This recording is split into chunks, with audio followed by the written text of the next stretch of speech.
Namaste and welcome to this exciting episode of Sathology Debunking Mythology के इस programme में आपका बहुत बहुत स्वागत है। मतलब सतोलॉजी से आपकी आइडेंटिटी बनती है, धर्म से, सनातन धर्म से आपकी आइडेंटिटी बनती है। और सभी के लिए ऐसा नहीं है कि सतोलॉजी सिर्फ एक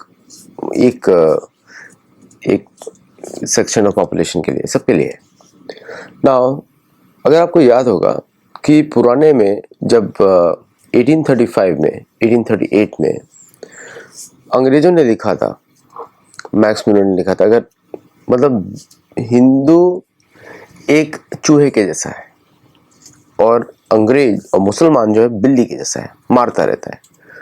एक्सेसिव एट्रोसिटीज ऑन हिंदू, तब भी भारत कन्वर्ट नहीं हुआ। फिर उन्होंने एक और स्ट्रेटजी बनाई, इसके टुकड़े टुकड़े कर दो। तो 1948 में नेहरू की बेवकूफ़ी से, और क्योंकि इन सब की एजुकेशन हुई थी फॉरेन में, ऑक्सफोर्ड में, ऑक्सफोर्ड ले जाने का प्रोग्राम ही यही था कि इन लोगों को कॉलोनाइज कर दिया जाए। तो ये ब्रिटिश स्ट्रेटजी थी कि इनको ब्रिटिश तरीके से सोचा जाए। अभी भी आप वेस्ट में जाते हैं तो सबसे जो इंफॉर्मेशन जो इंडिया के बारे में दी जाती है वो is through an eyes of A British author, जो कभी भारत आया ही नहीं। मैक्स मुलर भी भारत नहीं आया। क्यों ऐसा बताया जाता है कि this is what they imagine, और आज भी वो ऐसा ही सोचते हैं इंडिया के बारे में। इंडिया के बारे में उनको ऐसा लगता है कि बहुत ही इजी, मतलब उनको ये अंदाजा नहीं होता कि भारत जो है it's a very ancient civilisation. वो नहीं करते वो, क्योंकि ये लोग जो है एक मिथोलॉजिकल जीसस के टाइम वॉर्प में फंसे हुए हैं। तो उसके पहले कुछ इतिहास नहीं था, ऐसा मान के चलते हैं।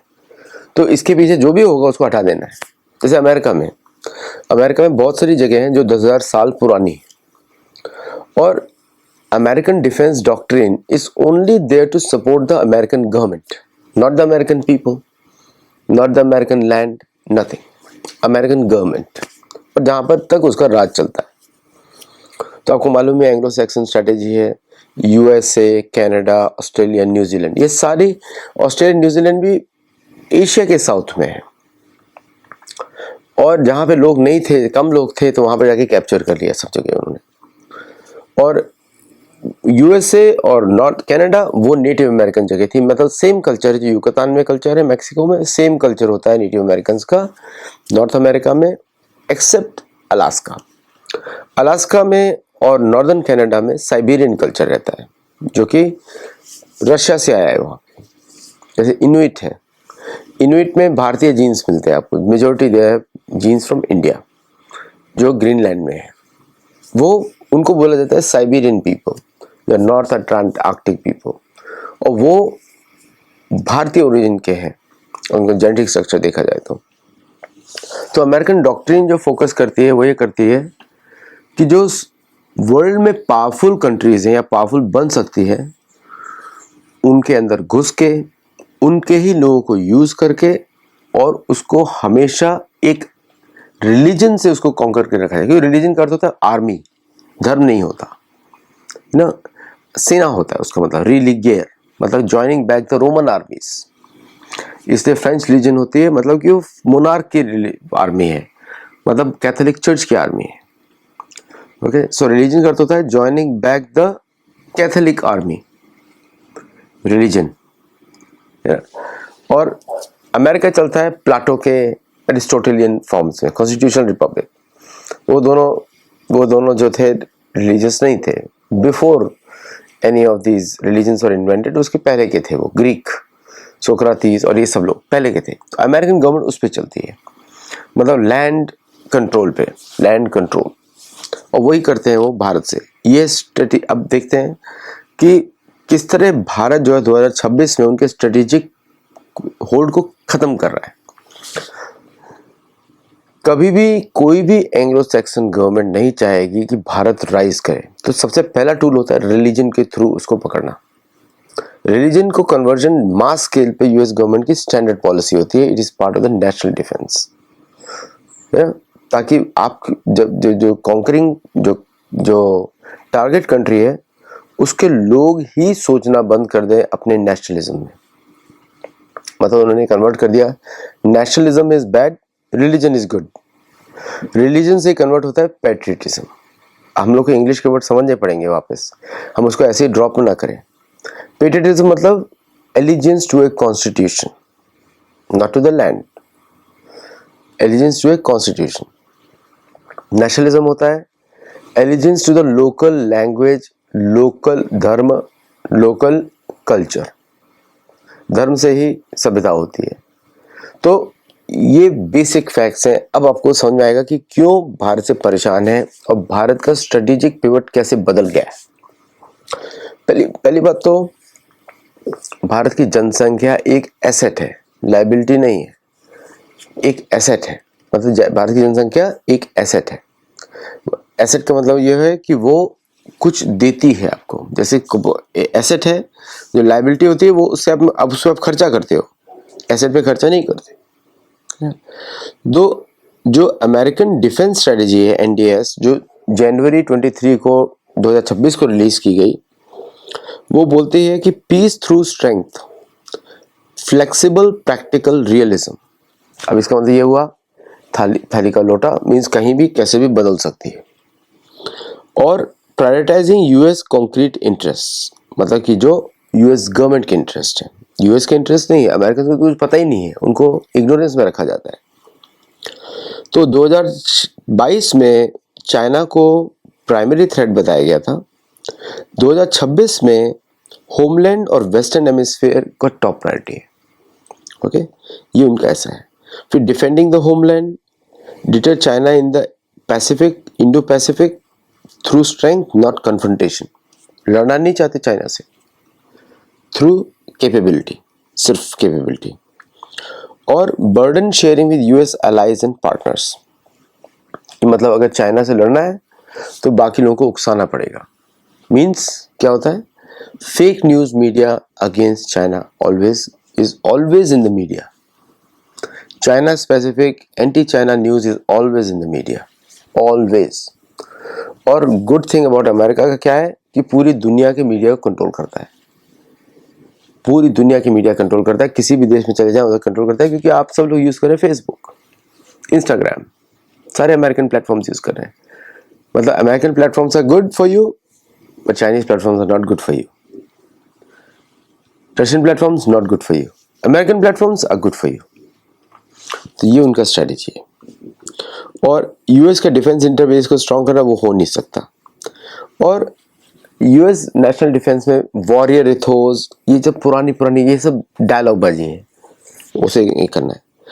अब इसका विपरीत है इंडियन डिफेंस डॉक्ट्रिन, मतलब कि वो कंपोजिट है, मतलब कि ऐसा कुछ लिखा हुआ नहीं है, मैं समराइज कर रहा हूँ बस। तो बोलते हैं कि 2003 का nuclear doctrine, service specific joint operational doctrine, और अभी आ गया इंटीग्रेटेड बैटल, ये टैक्टिक्स में आता है। इंटीग्रेटेड बैटल ग्रुप्स और टैक्टिक्स, ये रिस्पॉन्स टू ए सिचुएशन है after seeing the theatrised wars of the West. Theatrise में क्या होता है, the collective pool of the US military is kept into a theatre, वही है, उसी का कॉन्सेप्ट उन्होंने किया है।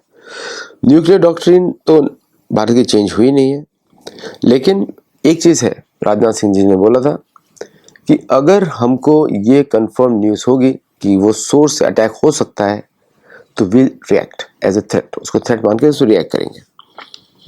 नाउ कन्वेंशनल ऑपरेशनल में जो अभी जो डॉक्ट्रिन है वो है कोल्ड स्ट्राइक, मतलब proactive deterrence by calibrated coercive capability. और अगर कोई न्यूक्लियर कोर्सन होता है तो हम उस पर प्यूनिटिव एक्शंस करें, जैसे भारत ने किया, यूज़ किया उसको इन सिंदूर। दे अटैक द, आपको पता है आलू बम की फैक्ट्री, आलू बम जहाँ किराना की आलू बम फैक्ट्री है ना, उस पर उन्होंने प्रिसिजन स्ट्राइक किया, लेकिन एक्नॉलेज नहीं किया कहीं पर भी। Pakistani told them. और जो रुद्रा है, Rudra brigades, battalions, Bhairav units, drone centric elements, ये सब चेंजेस भारत लेकर आया बिकॉज इट यूक्रेन वॉर से हमने सीखा। अब यहाँ पे स्ट्रेटेजिक पिवट क्या है, क्या स्ट्रेटेजिक पिवट है? स्ट्रेटेजिक पिवट ये है कि अब हम लोग भारत में ये समझ गए हैं कि कि रिलीजन और भारत का और religion is the major factor of foreign warfare especially west. Church उसका एक इंपॉर्टेंट टूल है। Church is the important tool. FCRA लेकर आया गया। FCRA से वेस्टर्न कंट्रीज को बहुत प्रॉब्लम होती है क्योंकि वो regime changing operation through demographic subversion, demography से ही डेमोक्रेसी होता है। डेमोग्राफी मतलब लैंड का हो गया, ज्योग्राफी में जियो रिप्लेस कर दिया, डेमो कर दिया, डेमोग्राफी, और डेमोक्रेसी मतलब एक गवर्नमेंट का स्टाइल जहाँ पे people government will be elected not selected. America में सिलेक्टेड होता है, इलेक्टेड नहीं होता है। तो अमेरिकन को डेमोक्रेसी को बोलेंगे डेमोक्रेटिक सिलेक्टोक्रेसी, ऐसा कुछ है। इट्स नॉट ए, फिर वो लोग छुपाते हैं कि कॉन्स्टिट्यूशनल रिपब्लिक ऐसा करते हैं, but democracy is a tool from them. They export democracy but don't follow it, क्योंकि एरिस्टोटल वाज अगेंस्ट डेमोक्रेसी, कि उसने एथेनियन डेमोक्रेसी देखी थी। उसको पता है एथेना में क्या हुआ था ग्रीस में, कि जैसे opposite parties became big in number, मार दिया सबको। तो एथेनियन डेमोक्रेसी के विरुद्ध थे, वो कॉन्स्टिट्यूशनल रिपब्लिक के फेवर में थे। अब आते हैं joint doctrine for multi domain operations, ये आपको मालूम ही है, इंडियन मैरीटाइम डॉक्ट्रिन। और जैसे जो भारत बोलता है स्ट्रेटेजिक पार्टनर से हम एलाइज नहीं है, उसका कोई मतलब नहीं है अमेरिकन कॉन्टेक्स्ट में। अब अमेरिकन की जैसे सोचिए, आप बोलते हैं स्ट्रेटेजिक पार्टनर, मेरे को पार्टनर नहीं चाहिए ना। I don't want you as a partner, I want you as a subservient to me. तो मेरी कब सुनोगे? तो as long as Manmohan Singh government was there, everybody was listening, and Modi government has also listened to them a lot. क्योंकि कहीं पे कोई actions नहीं हुआ है। अगर आप देखेंगे ऑन द ग्राउंड हिंदुओं के लिए कोई एक्शंस नहीं, हिंदू अभी भी चाह रहे हैं। Look at the RTE act and other acts, जो हिंदुओं के विरुद्ध ही काम करते हैं सारे। मतलब स्टेट जो है फंड करता है क्रिश्चियन कन्वर्जन्स को, स्टेट प्रोटेक्ट करता है क्रिश्चियन कन्वर्जन्स को। There is no law which can stop them. तो दे आर सक्सीडिंग, क्योंकि हिंदू लोगों को सिखाया गया है हम प्रचार नहीं करते, हम कन्वर्ट नहीं करते। सही बात है। सनातन धर्म में एवरीबडी इज बॉर्न ए सनातनी, मानते हैं हर आत्मा जो है सनातन धर्म का भगवान का पार्ट है। ये कोर फिलॉसफी है सनातन धर्म की वेदों में, कि एवरी सोल, एवरी आत्मा इज कनेक्टेड टू परमात्मा। एवरी आत्मा ममे वांशो जीवलोके जीवभूत सनातना, ये मानते हैं।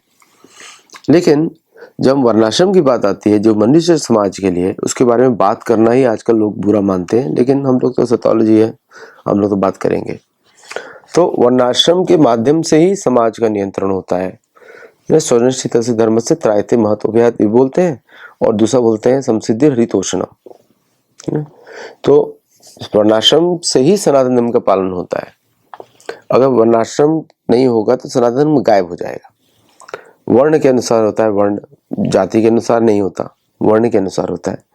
ब्राह्मण, क्षत्रिय, वैश्य, शूद्र, ये वर्ण के अनुसार होते हैं। ये ऑक्यूपेशनल है, गुण है, क्वालिटी से माने जाते हैं। मतलब कोई भी बन सकता है ब्राह्मण, कोई भी बन सकता है अगर उसके अंदर वो गुण है और क्वालिटी है। कितने सारे हमारे जो आचार्य हैं वो पहले मुसलमान थे, बाद में वो वापस उन्होंने सनातन धर्म वो नाम जप करके, और उनको आचार्य माना जाता है, नामाचार्य माना जाता है। हरिदास ठाकुर और बहुत सारे लोग हैं ऐसे। तो एनीवन कैन कम टू सनातन धर्म, इस फ्रीडम है। लेकिन अब्राहमिज्म में ऐसा नहीं है। अब्राहमिज्म में वंस यू कन्वर्ट, अब आप उसी दायरे में रहोगे। इसलिए आप देख रहे हैं चर्चेस की फाइट्स हो रही है। Churches are fighting, why? क्योंकि वो सारे उन्होंने वो एक वो बना, कम्युनल है सारे। Within the church there are 3000 factions in a church. सब एक दूसरे से compete करते हैं for land, for this, for funding, for donors. तो एक सिटी में अगर आप 3 चर्चेज हैं, आप तीनों को डोनेट नहीं कर सकते, क्योंकि वो माना जाएगा ऑफेंस फॉर वन चर्च, जिससे आप प्राइमरी लिंक्ड है। तो क्या करता है, समाज को डिवाइड कर देता है। जैसे अमेरिका में इनसाइड अगर आप जाएंगे चर्च की दुनिया में, सब डिवाइडेड है। एक मॉर्मोन है, एपिस्कोपल है, ये है, वो है, पेंटाकोस्टल, गॉड नोस कितने सारे हैं। Church of latter day saints, Lutheran church, और ये चर्च, और वो चर्च, और सदर्न मेथोडिस्ट चर्च, और इस चर्च, सब डिवाइडेड है। और सारे अपने ही लोगों को मानते हैं, दूसरों को नहीं मानते वो। तो देयर कनेक्शन इज, उसको एक इंस्टीट्यूशनलाइज कर दिया। अगर आप गॉड में बिलीव करते हैं, आपको इसके थ्रू ही जाना पड़ेगा, मिडिल मैन है, और उससे वो पैसा कमाते हैं। तो भारत में भी वही करना चाहते हैं। और क्योंकि भारत की समाज is not ready for this kind of nonsense, तो भारतीय समाज में प्रॉब्लम होने वाली है। अब देख रहे हैं कितनी लड़ाई चल रही है पूरे साउथ इंडिया में, और जैसी फंडिंग रुकेगी सब बुरी तरह लड़ाई, क्योंकि पैसे से सब कुछ चुप किया जाता है। अमेरिका में चर्च जाने वाले बिलियनर्स हैं, जोएल ऑस्टिन, बिलियनर्स। एक वो ट्रम्प की वो है ना भूत भगाने वाली एक एडवाइजर है, बिलियनर्स हैं, दिस आर बिलियनर्स। क्या बेचते हैं? कुछ नहीं। जेहोवा विटनेस बिलियनर्स हैं, भारत में हर डोर पे जाते हैं। तो ये it's a regime changing strategy, उसके थ्रू डेमोक्रेसी को इंटरफेरेंस किया जाता है। एंड ऑल द ये western embassies are involve in promoting this, क्योंकि इससे एनार्की बढ़ती है, क्योंकि भारतीय समाज चर्च के लिए रेडी नहीं है, ना इस्लाम के लिए रेडी है। Islamism is also foreign to India, both are communal, because they will not cross within Islamism also, you cannot cross। शिया अलग है, सुन्नी अलग है, ये तो दो मेन डिविजन है, फिर उसके अंदर तो हजारों डिविजन है, 900 डिफरेंट सेक्ट्स आते हैं, एक दूसरे खून पी जाएंगे, तो डिवीजन क्रिएट करते हैं।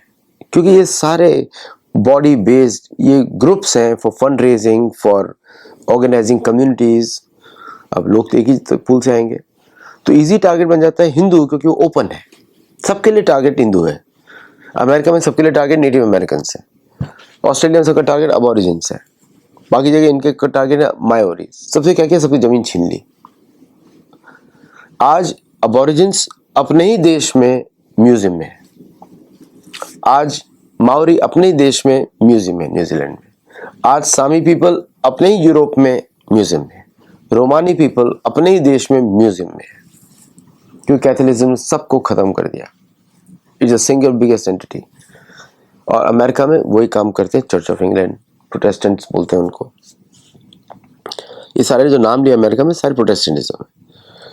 तो इंडियन डॉक्ट्रिन जो है काफ़ी डिफेंसिव है, लेकिन अब वो एग्रेसिव होती है, इसके लिए वो रोकना चाहते हैं। कि नेक्स्ट फेज क्या होगा, एज इन इकोनॉमी ग्रोज, तो पहले इकोनॉमी स्लो करो ताकि खर्चा ना कर पाए, और जब इकोनॉमी स्लो होगी और उसके बाद उनको डालें कि आप कहाँ से खरीदोगे सामान, तो सारा उनका जो प्रॉब्लम है वो इंडियन मिलिट्री स्टेचर से है, कि Indian military stature should not be able to challenge them on high seize.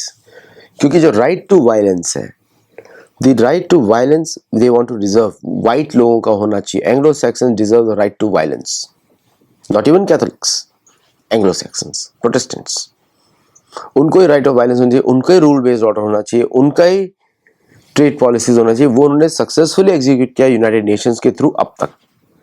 लेकिन अब जब खुद की इकोनॉमी चरबा रहनी शुरू हो गई, because is based on fake ideas, दादागिरी पे है पूरा, कि आपकी strait of Hormuz is a big shocker to them, कि अमेरिका भी कुछ नहीं कर पा रहा है because the drone warfare and other thing. अब वो कैचअप नहीं कर सकते, it is not possible for America to catch up, क्योंकि cost of making is very expensive.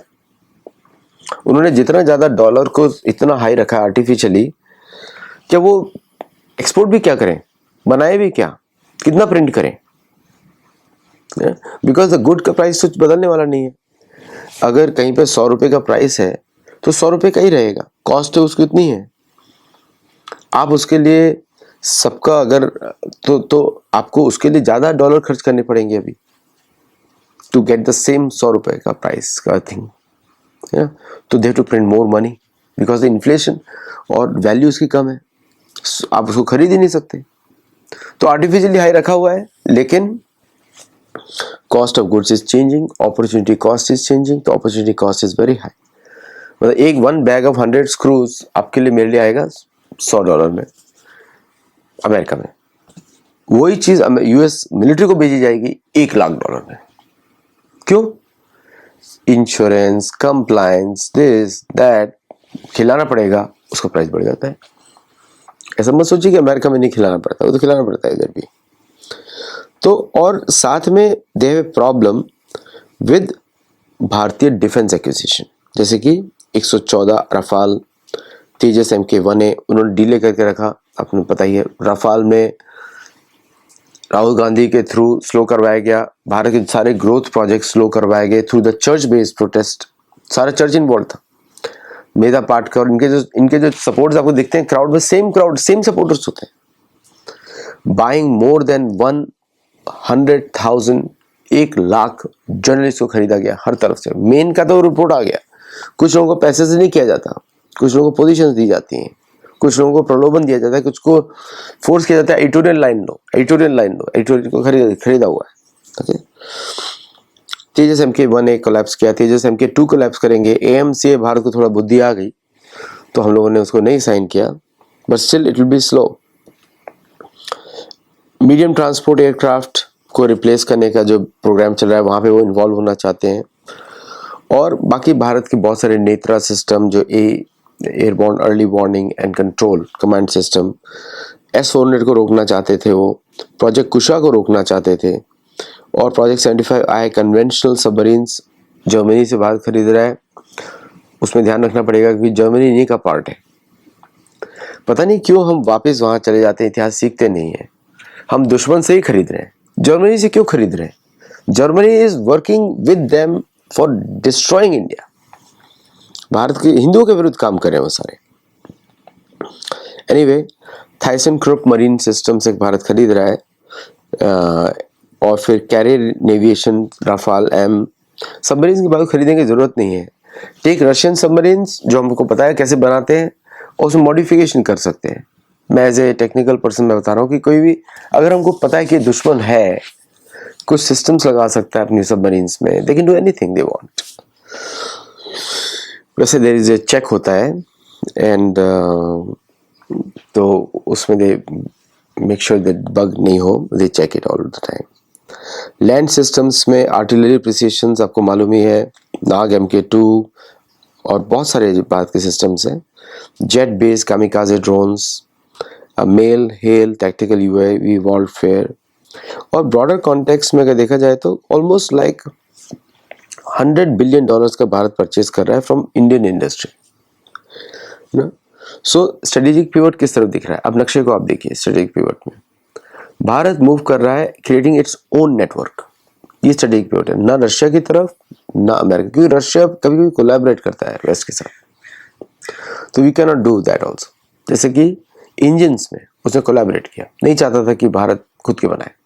मरुद का एक्सपीरियंस आपको याद है, अमेरिकन ने कोलैप्स किया था, अमेरिकन ने डिस्ट्रॉय किया था वो प्लान मरुद का, लेकिन रशिया ने कोलैबोरेट किया क्योंकि उसके MiG-29 बिक रहे थे, MiG-21 बिक रहे थे। तो अब जो भारत का जो स्ट्रेटेजिक पिवट है वो है towards self reliance and India centric, जैसे Slovakia, Cyprus, Greece, Ethiopia, Namibia, Madagascar, Seychelles. Madagascar का थोड़ा डाउटफुल हूं मैं। सेशल्स, इंडोनेशिया, ऑस्ट्रेलिया, न्यूजीलैंड, ये भारत के खुद के हैं। जब ऑस्ट्रेलिया न्यूजीलैंड में भारत ट्रस्ट नहीं कर सकता, क्वीन टेरिटरी है। तो all these different strategic changes and Japan जो है it's a slave country even today. उनका कल्चर चाहे हिंदू जैसा ही है, हिंदू रिलीजन ही है, लेकिन इट्स ए स्लेव कंट्री। उसको आप ट्रस्ट नहीं कर सकते, कभी भी बदल सकता है। तो इंडिया ने खुद अपना स्ट्रेटेजिक स्फीयर बनाया है। China is not able to make it. China has no strategic sphere. China is standing alone. क्यों? Because of border disputes. उनका प्रॉब्लम क्या है कि प्रॉब्लम को लिंगर होने दो ताकि it can be used as a leverage. Problem can never be a leverage. जैसे भारत की सबसे बड़ी प्रॉब्लम पाकिस्तान, क्योंकि उसको यूज किया जाता है पाकिस्तान के थ्रू। जो Pakistani generals make the strategy for America. Bangladesh को यूज किया जाता है। बांग्लादेश इज नॉन एंटिटी, नीली लुंगी वाले कोई एंटिटी नहीं है। और आपको मालूम ही है वो तो गरीब देश है और गरीब ही रहेगा, क्योंकि वहाँ का रूलिंग जो एस्टेब्लिश है सारे हिंदुओं को तो मारते जा रहे हैं। उनका हाल पाकिस्तान से ही बदतर होने वाला है। और भारत का स्ट्रेटेजिक स्पेस में थाईलैंड भी आता है। तो दिस इज अ न्यू और ग्लोबल साउथ की भारत की strategy is one of the best, लेकिन हमने उस पर एक्ट नहीं किया है। हमने नेटिव अमेरिकन को एक्नॉलेज नहीं किया है, ना नेटिव कम्युनिटीज को एक्नॉलेज किया है, ना उसके पॉलिसीज बनाते हैं। अभी हम ओल्ड मॉडल में फिक्स्ड हैं। We talked with the governments. अब गवर्नमेंट से कॉलोनियल है वो, तो उनका तो लैंड से अपना संबंध ही नहीं है। कल को अमेरिका को प्रॉब्लम होगी तो अपनी लैंड बेच देंगे, वो कल वापस ले लेंगे, आज हम बेच देंगे। So there is no respect for the land in any of the colonies, क्योंकि उनकी थी नहीं कभी भी। So somehow भारत को ग्लोबल साउथ में नेटिव कम्युनिटीज को इंक्लूड करना पड़ेगा। They will be the biggest strategy और हेल्प करनी पड़ेगी। अब जो फॉरेन कंट्रीज यहाँ पे करती हैं भारत में, we have not reciprocated in kind. हम अंदर ही लड़ते रहते हैं, मैनेज ही करते रहते हैं। प्रॉब्लम दूसरा क्रिएट करेगा, हम उसको मैनेज करते रहेंगे, कभी हम एक्शन नहीं लेते, वार्निंग नहीं देते। We should do that. बोले तो सही, नारद मुनि बोलते हैं बोलो, काटो मत, बोलो, बोलो तो सही, पब्लिकली बोलो। अभी भी हम उस फ्रेमवर्क में ही बात करते हैं, because thinkers and people are old time thinkers. अभी जेएनयू में ट्रबल हो रहा है, लेफ्टिज्म बढ़ रहा है भारत में, वो जानबूझ के फैला। America doesn't like ultra left in America, America loves ultra left in India और any other country. Regime changing operation का बिगेस्ट पार्ट होता है। आप वेनेजुएला में देखिए, 30% का प्रोटेस्टेंट में कन्वर्ट किया, उसके बाद ये रिलीजन की लड़ाई है। रिलीजन मतलब भी होता है सेना, धर्म से उसका कोई संबंध नहीं है। इस्लामिज्म भी एक सेना है, कैथोलिज्म भी सेना है, आपका प्रोटेस्टेंटिज्म भी सेना। क्योंकि इसलिए जैसे आप जाते हैं ना, तुरंत दुश्मन ये दोस्त, जैसे ये माइंडसेट आ गया ना, खत्म, दुश्मन ये तो फिर सेना हो गई, मिलिट्री हो गया। इसलिए हम सनातन धर्म में बोलते हैं हमारा तो सबसे प्रेम है, न दुश्मन न दोस्त, क्योंकि वो ड्युअलिटी हटाना पड़ता है धर्म में। यहाँ पे ड्युअलिटी क्रिएट करना पड़ता है, अगर नहीं होगा तो क्रिएट किया जाएगा। एक चर्च दूसरे चर्च से लड़ेगा, एक मस्जिद दूसरे मस्जिद से लड़ेगी, है ना, वो डिवीजन क्रिएट कर देता है, पॉकेट्स में डिवाइड कर देगा। आज अमेरिका जो है चर्चेस में डिवाइडेड है। इसलिए आप देखते हैं new Mexico doesn't like California, California doesn't like Arizona, Arizona doesn't, ये सारी चर्चेस के फिफ्टम्स है। यही भारत में चाहते हैं कि कर्नाटका लड़े तमिलनाडु से, इस लड़े उससे, सनातन धर्म में सब यूनाइट हो जाता है, एक ही है। सो जो इंडिविजुअलिज्म है वो चर्च से आता है। वैसे हमारे सनातन में आत्मा तो हम ब्रह्मास्मि, लेकिन वो परमात्मा का भी पार्ट है, माया दक्षिण प्रकृति। लेकिन चर्च का ऐसा नहीं है, बॉडी बेस्ड डेजिग्नेशन है कि योर बॉडी आई ओन, ये रिलीजन। तो लड़ाई तो होने वाली है, तो समाज को कमजोर कर देता है, तोड़ देता है।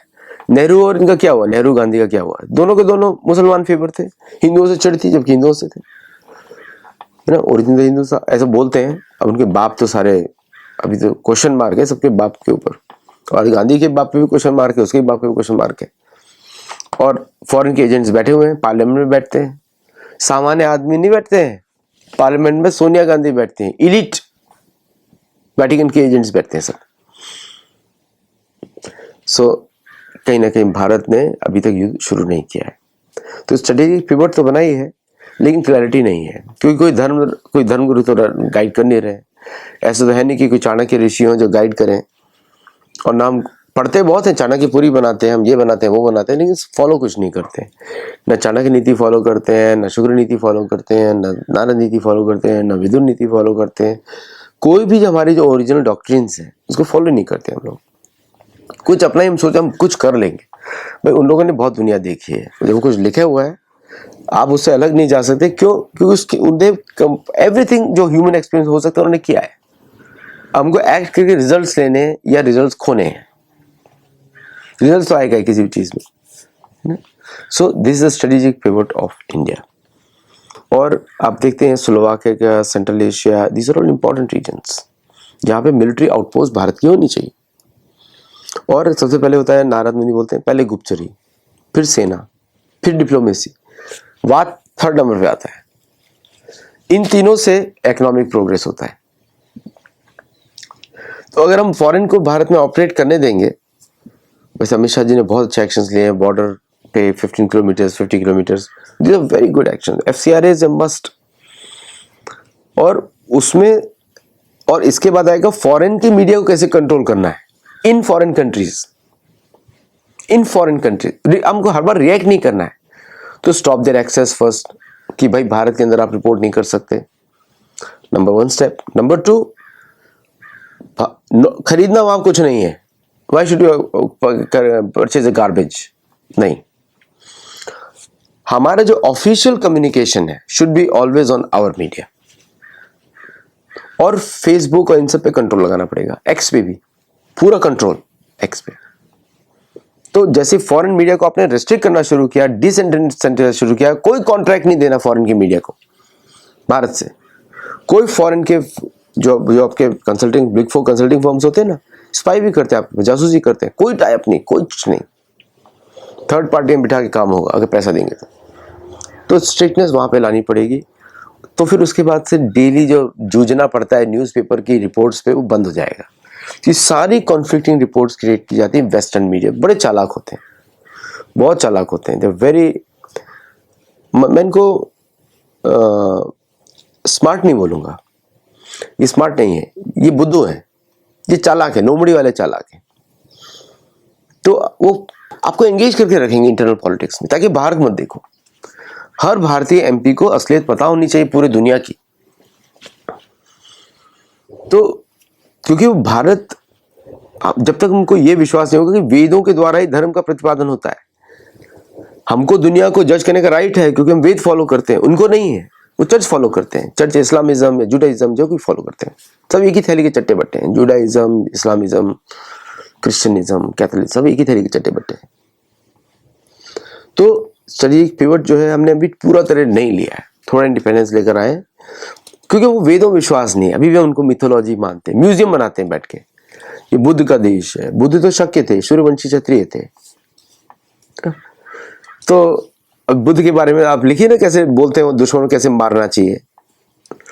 तो सरकार ने अच्छा काम किया है, बुद्धिज्म का नैरेटिव चाइना से छीन लिया है, but we still have not acted पूरी तरीके से। तो बस आज के लिए इतना ही। I hope you understood. मेरे बाकी वीडियोस में भी सिमिलर टाइप की बातें होती है। मेरी बुक्स जरूर देखिएगा, योगा, ओरिजिनल एटलस, और एक मेरी जो सबसे पुरानी, one of the oldest books, it is this one, the making of A statesman. इसको जरूर देखिएगा, बहुत कुछ समझ में आएगा। आज के लिए बस इतना ही। नमस्ते, जय Jagannath, and I will see you in the next show. Thank you.